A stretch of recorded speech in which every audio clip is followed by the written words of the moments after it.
Olá, turma, boa tarde. A gente vai falar um pouco hoje sobre o Canadá, América Desenvolvida.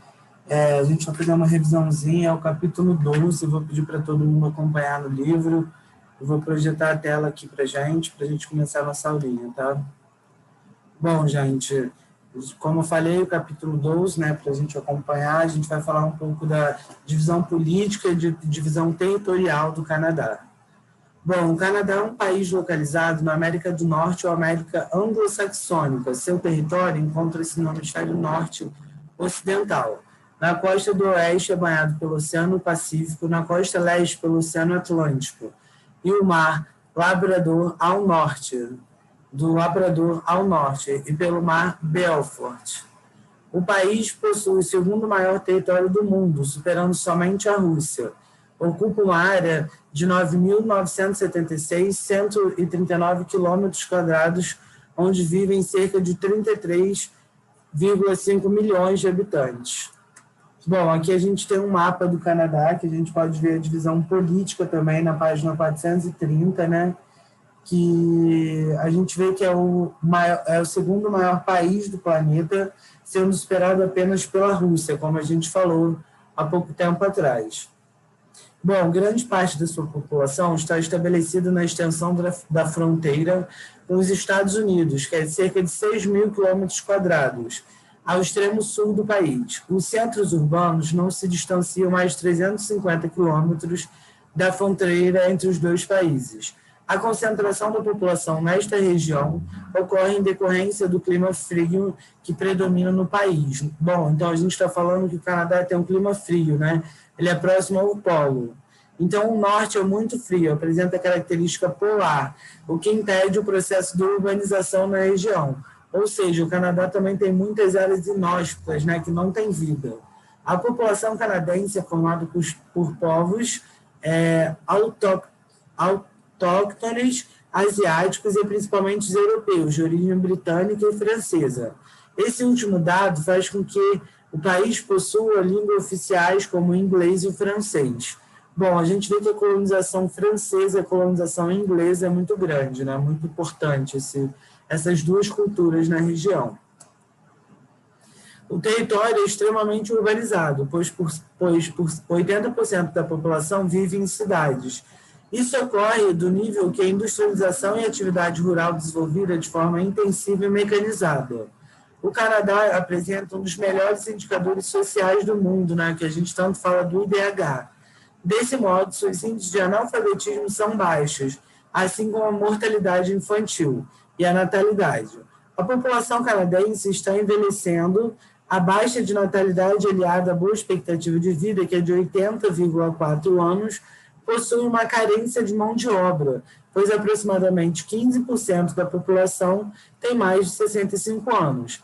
Fato que diminui a população econômica ativa do país, né? O percentual de idosos é alto e comparado a outros países.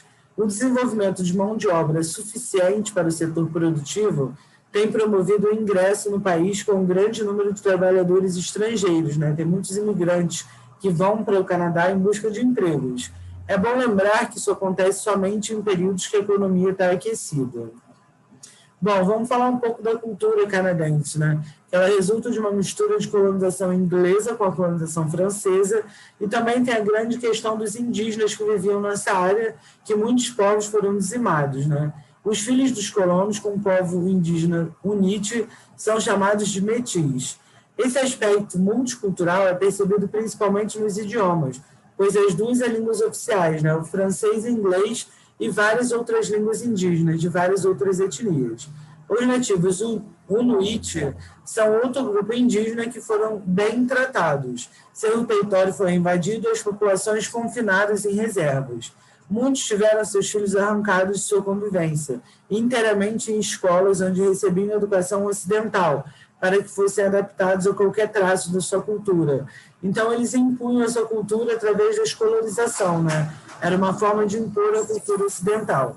Atualmente, porém, essas políticas foram revistas. O Canadá é considerado um dos países mais receptivos do mundo.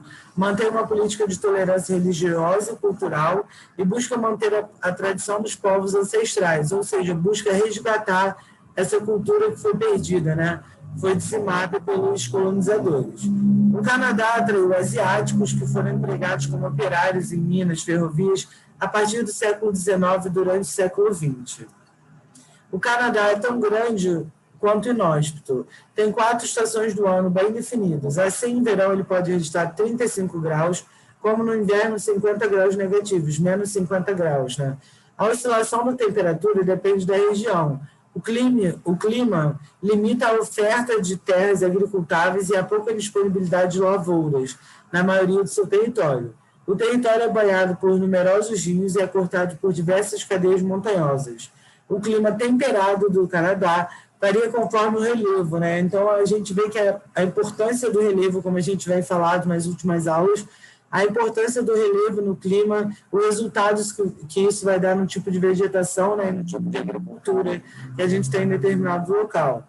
A área mais temperada é encontrada na costa da Colômbia Britânica e é nessa região de intensa influência das correntes de ar quente e úmidas que saem do Pacífico que a neve é rara. Então, a gente vê a importância do Canadá. Né? Aqui a gente tem uma imagem para ilustrar, né, os lagos, a região que neva, né, as árvores, como a gente falou, o tipo de vegetação conífera, que são essas árvores em forma de cone, que é diferente da nossa vegetação, que tem as copas grandes. Bom, o ar quente e úmido que sai do Oceano Pacífico, ele fica retido na área das cordilheiras, que forma a cadeia de costas e montanhas rochosas. Sem poder avançar em direção às planícies, o ar úmido atravessa as montanhas, onde resfria e cai em forma de chuva. A chuva, porém, é menor nos vales e ficam entre as montanhas, e por isso há verões de elevadas temperaturas. Nas pradarias, os invernos são rigorosos e bastante quentes. É nessa região que ocorre o Chinook durante o inverno.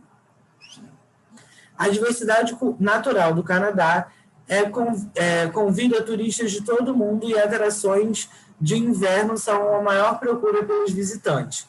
Também uma concentrada diversidade de paisagens naturais que encantam os turistas. O governo do Canadá mantém 38 parques nacionais, que correspondem a 2% do território canadense, assim como 836 sítios históricos, 100 parques provinciais e 50 parques territoriais. Os locais que mais atraem turistas são Vancouver e Toronto. Entre as mais exuberantes atrações estão as cataratas do Niágara, localizadas próximo à cidade do Buffalo, na fronteira com os Estados Unidos. Bom, então a gente vê que a questão da diversidade natural atrai muito, né, os turistas para o Canadá, e a questão da economia, do IDH, do Índice de Desenvolvimento Humano, dele ser muito elevado, a taxa de analfabetismo alta, a expectativa de vida muito alta. Bom, a gente falou, então, de vegetação, né? A gente falou do separatismo, a gente falou do Quebec, a gente falou de economia, de um pouco de como essa economia funciona, né? A gente falou do clima da região. Então, tem tudo marcado no livro, gente.